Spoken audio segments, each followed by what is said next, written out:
Good afternoon, I'm Peter Lefchuk. And I'm Kimberly Brown. Welcome to NCC News' Midday Update. Here's your top news in 2 minutes. Absentee ballot counting has begun in the Tenney-Brindisi congressional race. Brindisi declared victory last week, but Tenney did not concede because she only trailed by half a percentage point. Although the election has not been decided, Brindisi is currently in Washington, D.C. for an orientation for new members of Congress. There are about 17,000 ballots that still need to be counted, and the new members will be sworn in on January 3rd. And this former Sears building had plans to look like this. But for now, it will remain looking like this. Crouse Hospital has dropped its $20 million plan to build an outpatient drug treatment program in the abandoned building on South Salina Street. On South Salina, residents have been firmly opposed to bringing the facility to their town. There is no update where Crouse is looking next.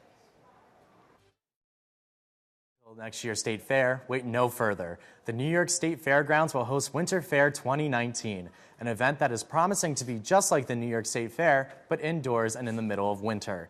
The 3-day event will begin on Friday, February 8th.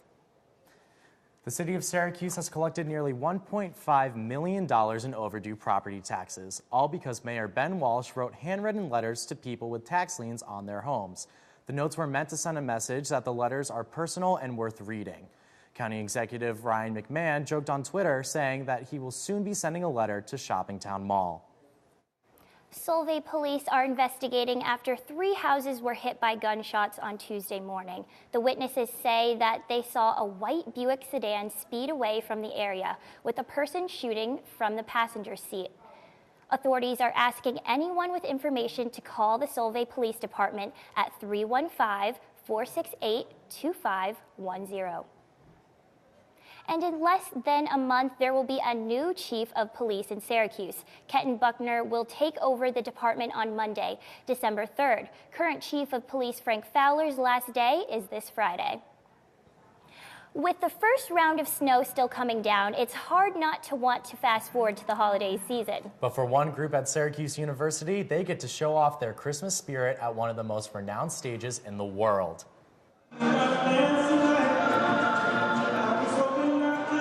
Autotunes, one of SU's all-male a cappella groups, is gearing up to head to New York City this weekend to perform as the opening group for the Radio City Christmas Spectacular. This Saturday, the students will be taking the stage to set the mood for the iconic Christmas special, which features the Rockettes. And right now, we have 2 members of the Autotunes in studio with NCC News reporter Olivia Proya. Olivia? Thanks, Peter. I'm here with Steven Vishalia and Andy Torres-Lopez. Thank you guys so much for coming. Of course. So, Steven, how'd you guys land this performance with the Rockettes? Yeah, so the Autotunes were actually lucky enough to, 4 years ago, have this performance for the first time. So they were invited there, and then this year we were lucky enough to be invited back. We have a contact at Radio City who emailed us and asked if we'd like to be a part of the program again, and of course we had to jump right on that opportunity and start organizing it. So I'm assuming you guys have been practicing a lot, correct? Oh yeah. A lot of rehearsals. Do you guys all get together? Is it like more than usual? Are you practicing extra? Any specific songs? Yeah, so we usually have about 3 rehearsals a week. So we have Fall Invitational that is a fundraiser for the Testicular Cancer Foundation, and that's called Cappella. So we work really hard leading up to that, and ever since we finished that, we've been working on some Christmas songs for Radio City. So Andy, we saw you performing in that clip before. Yeah. Are you expecting any big solos? I am, actually. At Radio City, I'll be singing one of the 2 Christmas songs we're singing. I'm singing This Christmas. So, can you give us a little soundbite? Yes, I can. Hang all the mistletoe, I'm gonna get to know you better this Christmas. Great. Well, thank you guys so much for joining us. Of course, our pleasure. Thanks for having us. Now for a look at our entertainment headlines. The Autotunes may not be topping the Billboard 100, but Ariana Grande is taking that chart by storm. Grande's new single, Thank You Next, is the first song of hers to reach the #1 spot on the list and has officially surpassed 100 million streams on Spotify in just 11 days. The last time a female artist debuted at #1 on the Billboard 100 was Adele with Hello back in 2015. And Miss Grande won't be the only artist celebrating later tonight. The Country Music Awards are tonight, honoring some of the best country music has to offer. The show kicks off in Nashville and will be hosted by Carrie Underwood and Brad Paisley. Paisley will also be performing during the show, along with Luke Bryan and Casey McGraves. The show will air tonight at 8 on ABC. And another music legend is taking the fashion world by storm. Celine Dion has just revealed her new children's clothing line.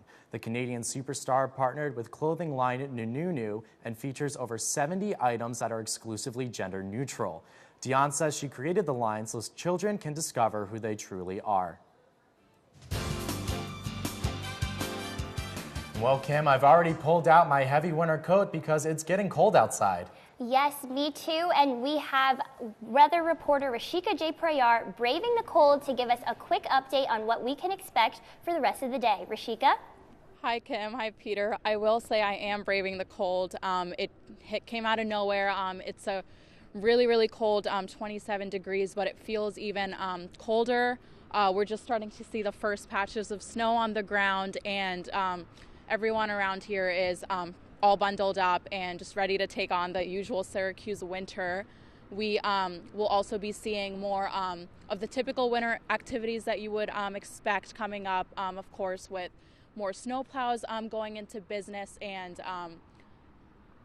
again, as I said, it's about 26 degrees, feels about 16, and it's about a 63% humidity, and people here are just gearing up to really brace for a cold Syracuse winter. So glad you guys are warm in studio, but stay tuned for my full forecast later in the newscast. Thanks, Rashika. Now, Juuls are a popular smoking device among teens, especially those who are underage. But now you might not see Juul pods being sold in stores. And flu season is in full swing, and we'll find out how effective your flu shot has been this year.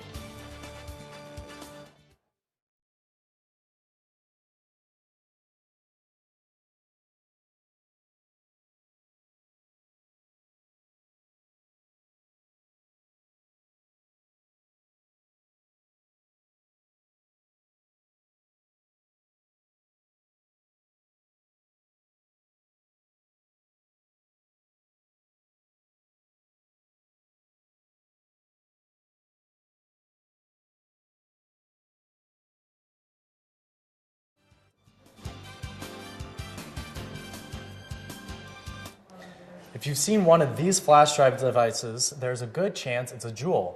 More and more teenagers and young adults are gravitating this trendy e-cigarette, but many people are concerned about what it's doing to public health.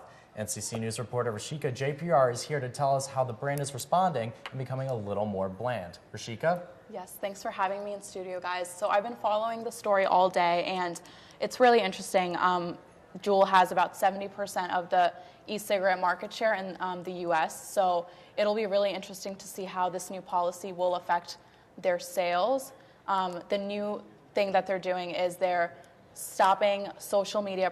They're stopping all social media promotion, and they're suspending sales of the flavored e-cigarettes in stores, because the big concern has been for the past couple of years is the underage use of juuling, which is now being used as a verb. You've probably heard, but juuling is the new big thing for kids, and so this is really a big shift for the brand to kind of improve its image and kind of take the moral high ground and say, this is what we're doing to help stop the problem.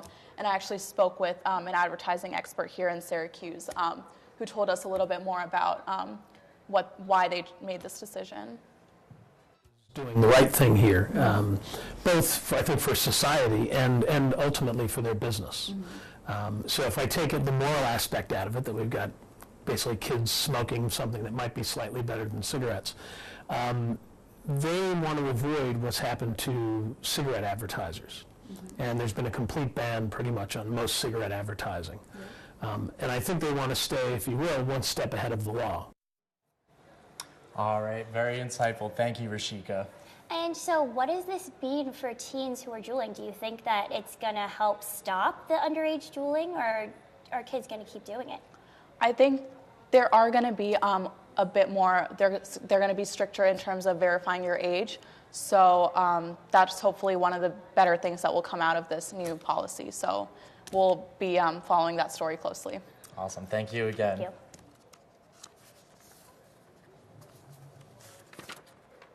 The FDA's official proposal will come out later this week, and we will continue to follow that. Now, the 2017-2018 flu season was particularly brutal, killing about 80,000 people. The CDC predicts that this year's strain will not be as brutal as the last, as this year's vaccines are tweaked specifically for this season. NCC News' Natasha Yurek tells us how the flu has affected Syracuse in the past and how we can help the health of the city today. We are more than a week into November, and you know what that means. Flu season is in full swing. Although between 5 to 20% of people will get the flu this year, there are definitely ways to stay out of rooms like this one. Wow! I would advise get a flu shot. Get a flu shot. Dr. Jared Bagatelle from Upstate Medical Center says that getting a flu vaccine is crucial, especially since the flu changes every year. So the flu, as it travels around the world, actually potentially mutates or changes. So the strains can subtly change. So of the 4 that they anticipate in the vaccine, they updated 2 of them this year compared to last year. And though there are ways to protect yourself from the flu, don't touch your eyes, your nose, your mouth. Keep your hands away from those places during flu season. Cover your cough if you cough. Wash your hands for at least 20 seconds each time you may have been exposed or touched something that may have been flu contaminating. getting the vaccine helps your entire community more than you think. That's a concept called herd immunity, where the more people in a community who get vaccinated against a disease, the less likely the most vulnerable in that community is going to be exposed to that condition, to that virus. But how does our flu season today compare to those in the past? To find the answer, we can look back 100 years. 100 years ago this season, it was estimated that 500 million people on the planet had the flu. It's estimated that anywhere at least 50 million people died from the flu. The Spanish influenza epidemic of 1918 struck millions, and Syracuse was not immune to its damage. Only 3 cities suffered more by the epidemic than Syracuse. It's 100 years of this pandemic, and it is an amazing story of medicine and its evolution and breakthrough. If you haven't gotten your flu shot by now, you better hurry up. The CDC wanted you to get it by the end of October. You get the flu vaccine when it's available because it's never too early, and it's arguably always potentially too late. Natasha Yurek, NCC News. It's officially been 2 weeks since Ryan McMahon took over for Joni Mahoney as the Onondaga County Executive. Our Olivia Proya sat down with Joni Mahoney the day before she left office to take a few weeks off. Here's what she had to say. Tagline on Syracuse and Central New York is that it's a great place to raise a family. We have beautiful neighborhoods, rural areas, suburban areas, a thriving downtown. We have everything here. That's why back in 2007, Joni Mahoney set out on her campaign with a goal: to bring more jobs to Central New York, mainly to attract a different crowd. That's the thing I feel best about right now as I leave, is that young people really are more likely to stay, and there was a lot that went into it. As she leaves her 11 years in office as county executive to become the chief operating officer here at SUNY College of Environmental Science and Forestry, she says that goal was difficult to achieve, yet her greatest accomplishment. She believes young people were attracted back to Central New York because of her low property taxes, the Save the Rain program, and the restoration of downtown Syracuse. But there's one thing Mahoney says she could have improved on. When it comes to the issues of race in Onondaga County, there is a lot of work to be done, and I wish that I had made more change. If you just simply drive around Onondaga County, and particularly the city of Syracuse, you'll see that we live a very separate life, and that there are chronic issues inside the neighborhoods where people of color live. She hopes her successor, Ryan McMahon, will continue to work on race issues as she transitions to working at SUNY. Critics say that Mahoney lacks experience in the education and healthcare fields, but that criticism doesn't faze her. I had a lot of critics coming into the job that I have now. People didn't think I was qualified for the job. I hadn't worked in county government before. I think I've proved them wrong. And she plans to do that all over again. If you just give me a chance, I think that I can answer some of the critics just by performing the way I know I can. For all the excitement about this transition, there's another upside. I really love the idea of just taking a couple weeks off, and I told my husband I'll help him clean the basement. Yeah. For NCC News, I'm Olivia Proya. Community, and you're going to hear a lot about it, is poverty. We need to have a public discussion about what this looks like, and so people. While Mahoney is at home helping out her husband, McMahon is hard at work on one of his focuses: poverty.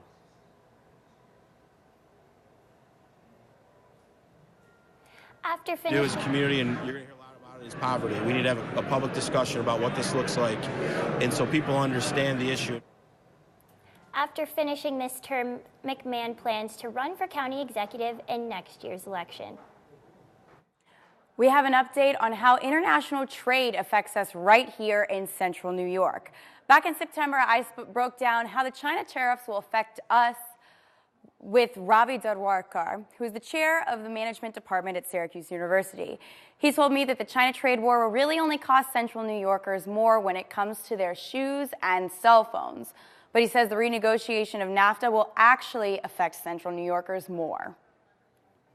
The US trades a lot with Canada, and the renegotiation of NAFTA has more implications for the local economy here than what happens in China. So we need to keep our eyes closer to home than worry about what Beijing is doing at this point. Darwarkar says the dairy industry will be the most affected, which is something the New York Farm Bureau says might actually be a good thing. They released this statement on NAFTA. The recent announcement regarding the United States-Mexico-Canada agreement is positive news for New York farmers. While the New York Farm Bureau is still reviewing the details of the agreement, we believe this is a step in the right direction for the New York agriculture, including the state's dairy farms. We are hopeful that the USMCA will ensure continued market access as well as increased trade with Canada and Mexico. NYFB is also encouraged by the language that will eliminate Canada's Class 7 dairy pricing program, as well as increase access to Canada's dairy market. Canada and Mexico are both important trading partners for the New York farmers, and NYFB will continue to monitor the timely signage and implementation of the agreement. New York dairy farmers are expected to have access to new markets under the new agreement between Mexico, Canada, and the United States. If you like cracking open a cold one, Habitat for Humanity is hosting a Brews for Build event tonight. Brews for Build is an event that not only helps build houses, but also helps local businesses. And here's the story. You might expect to walk into a bar after a long day's work and see a few beers floating around. But what you don't expect is that those beers will help towards building houses in Syracuse. The idea is that you make a donation of $25 and you get a passport, and that passport is good for a free brew. It's 12 free beers and 1 free coffee at 13 participating locations around the area. For this customer. Sarah Barnard works for Habitat for Humanity and helped organize the first Brews for Build here in Syracuse. She explains how it's not just helping people in the community without homes, but also is helping local businesses. Gives you an opportunity to get out and visit new places in the area as well. So giving back to the community on that level, and then giving back to Syracuse Habitat. Even though Brews for Build kicked off last month at Somm Brewing Company, they host an event every week at a different brewery. And tonight, they will be at Middle Ages Brewing, with local breweries like Somm and Middle Ages partnering with Habitat for Humanity to fundraise and help local businesses. A free beer to Zach Carpenter is a sweet deal. Well, I'm most excited about Brews for Build because, I love beer and I love Habitat for Humanity, so. Brews for Build has already sold over 400 passports at $25 a piece so far since their launch event in October. All the money that is raised from the passports will help them build 10 houses for families in 2019. The event will continue on through the weekend until the end of November. It's a really good deal. You should jump on that. Kimberly Brown. Even if they don't like beer, this isn't for them. But NCC News. Baby, it's cold outside and the snow is here to stay. And we have all the details on what you need to know this week to keep warm.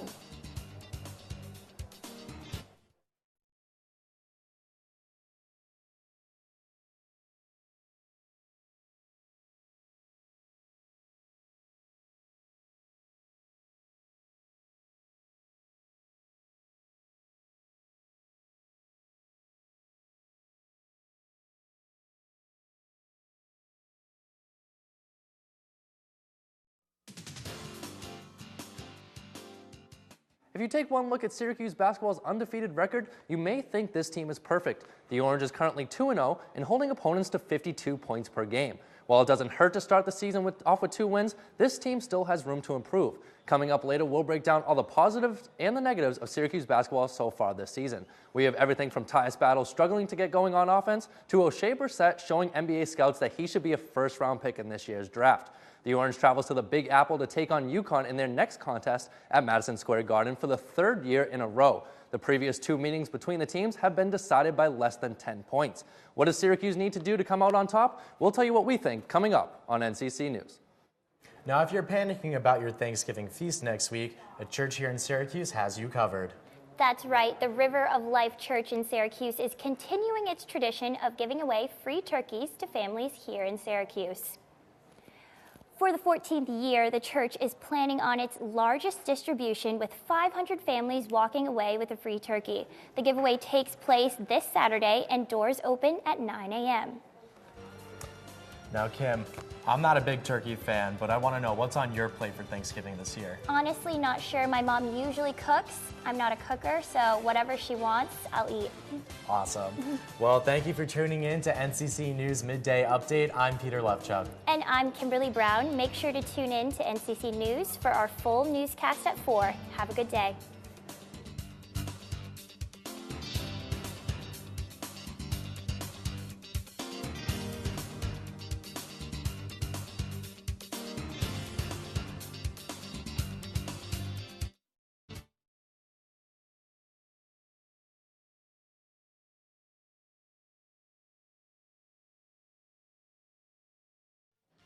Ryan McMahon's first step as he prepares to move seats in the county legislature, replacing Joni Mahoney as county executive. And we take a look at what Syracuse University students can do about preventing themselves from getting meningitis. Video from a local Dunkin' Donuts sparks outrage from people across the country.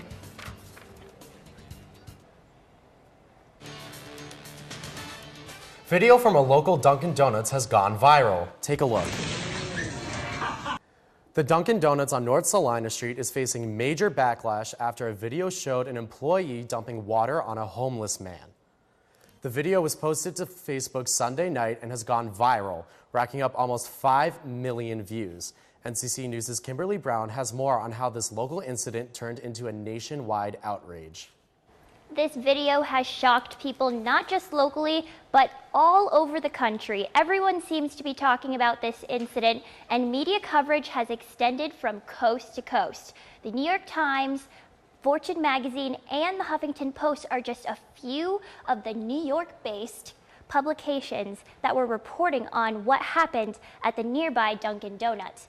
Now, if we go down here to Orlando, Florida, 1,000 miles away in Orlando, a local station also published the article.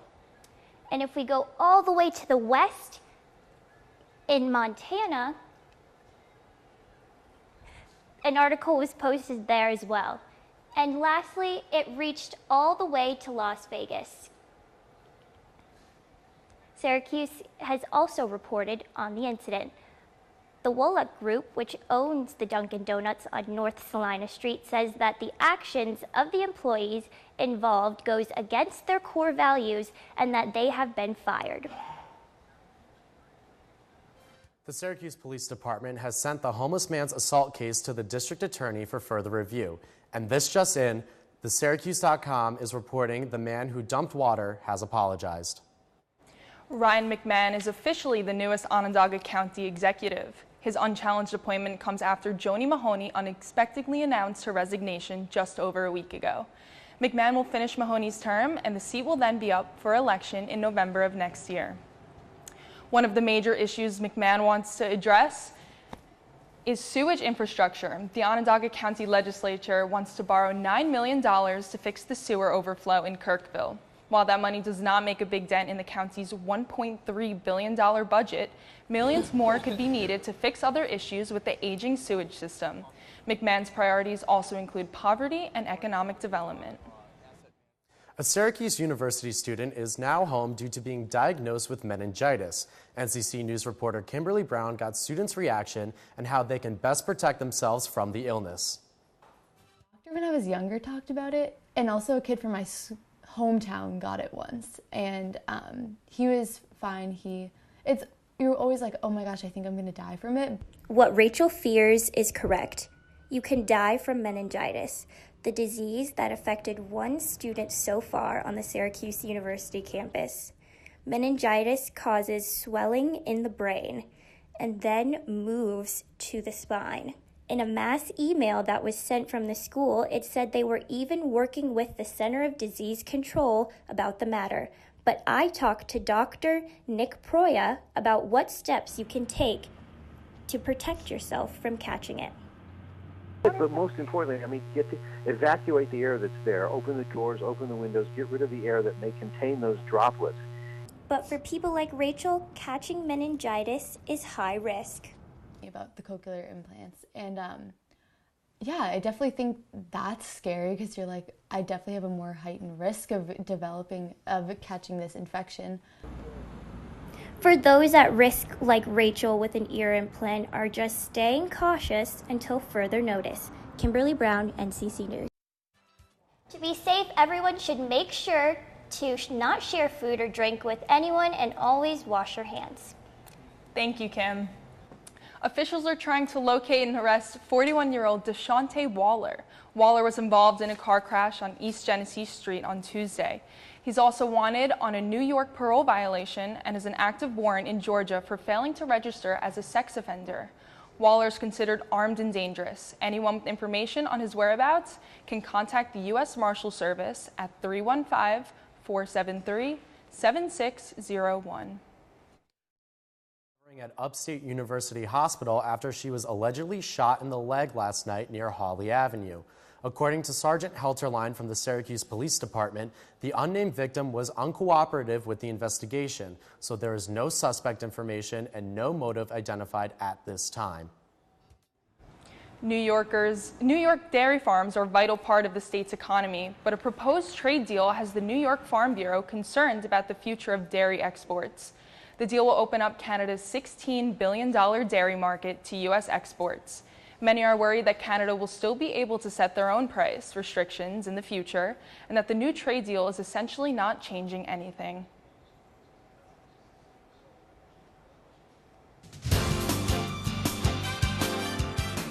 It hasn't been the best start for weather this October. Let's take a look outside with NCC News' Josh Radler. Josh? Well, guys, as you can see behind me, it's been the same story pretty much the entire day. Dark clouds covering the entire sky. And while it was raining earlier, that stopped, and you could expect it to stay dry through the rest of the day. It's currently about 58 degrees, and the low you can expect to go to as low as about 51 degrees. Later today, while it might not rain, you could expect that tomorrow it will be wet, scattered thunderstorms throughout the day. So for that full broadcast and the rest of my weather update, tune into NCC News at 4:45. But for now, back to you guys at the studio. Thank you, Josh. Coming up next on NCC News. Coming up at 4, we'll take a look at the social media reaction to Donald Trump's rally in Mississippi last night. The state of New York is leading the way in mental health education. Find out how local residents and schools like this one are responding to a new state mandate.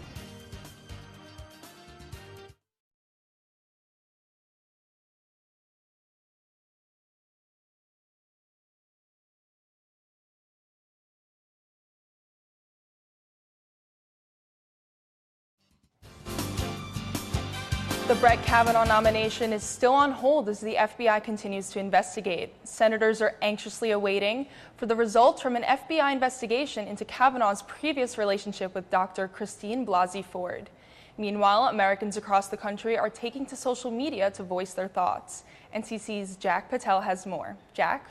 Thanks, Julia. Well, last week, Dr. Christine Ford's testimony reignited the social media wildfire originally started by the Me Too movement. And it was President Trump holding the lighter that started the flames. Trump used Twitter to question why Ford didn't come forward immediately following the attack over 30 years ago.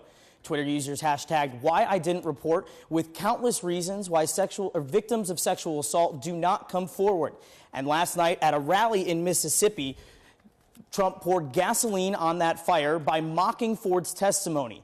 Many users, like this woman, were enraged with Trump's words and yet again questioned the president's actions on Twitter. And with midterm elections coming up in just a few weeks, it's clear that the embers of social media will play a major role in the results. Back to you guys at the desk. President Donald Trump has been accused of receiving at least $413 million from his father through various tax dodges. The New York Times sifted through over 100,000 pages of financial documents before releasing their report. One of President Trump's lawyers claims there's no fraud or tax evasion and that the article contains information that is extremely inaccurate. An alert from the federal government earlier today. You're not alone. An emergency text alert was sent out to over 25 million cell phones in the U.S. as part of FEMA's wireless emergency alert system. The test was originally scheduled for September 20th, but was postponed due to Hurricane Florence. This was the first national test of the system, which was launched in 2012. Plans are in the works to bring back a beloved company that closed its door this summer. According to a recent court filing, plans are being made to reboot Toys R Us along with the Babies R Us brand. A scheduled plan to auction off the rights to both names has been canceled with no plans of rescheduling. Toys R Us says it wants to create a new operating business under the names, but no further details have been released. A new school year means new changes. NCC News reporter Rashika J. Priyar updates us on the state's latest education policy.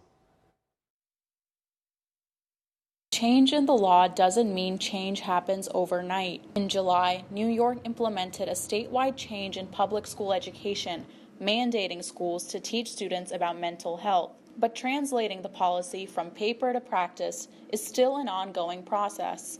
It's great that there's that kind of top-level recognition of the importance of mental health education. Samantha Pierce has her hands full with 5 kids, ranging from ages 8 to 17. 2 of her kids have special needs. She says the state mandate could offer more financial support for schools. I'd really like to see the governor, the legislature, really get behind this legislation and put some teeth to it in terms of dollars and funding. The Syracuse City School District has a system in place, but they're reviewing the mandate to make changes. Here at Nottingham High School, which falls under the Syracuse City School District, while mental health awareness isn't necessarily new here, parents and educators say there's always things to improve. What's really important about mental health is having the people to do the face-to-face work of meeting those needs. Messina native Ellen Green says this was especially important in her high school, where there was no formal mental health education. It was more just like, don't talk about your feelings, like, let's go play football. Green says a mental health education would have improved her high school's experience. It makes it feel better to talk about openly, and I think the benefit of having it in a classroom, like, obviously you're learning about it, but you're also having conversations and discussing it. Parents and educators can go online to the state's Mental Health Resource and Training Center website for more information. Across the globe, natural disasters have one island in shambles. A second natural disaster within a week on the Indonesian island of Sulawesi. A volcano on the island erupted earlier today, forcing people within miles of the volcano to evacuate. The eruption comes just days after a 7.5 magnitude earthquake sent a tsunami to the island, devastating the residents of the city of Palu. Indonesian President Joko Widodo traveled to Palu to survey the damage as well as announce the arrival of aid. The death toll from the tsunami has risen to 1,007. The U.S. is withdrawing from a treaty with Iran that was signed over 50 years ago. Secretary of State Mike Pompeo made the announcement earlier today. He says Iran broke the Treaty of Amity and is a current threat to Americans in the Middle East. Iran is the origin of the current threat to Americans in Iraq.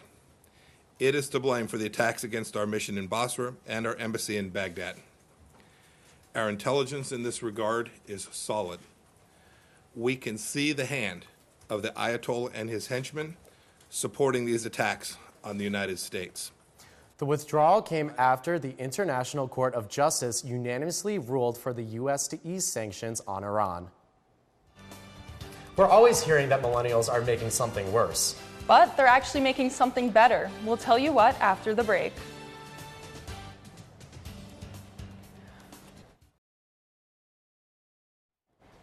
Americans seem to be taking the wedding vow till death do us part more seriously recently.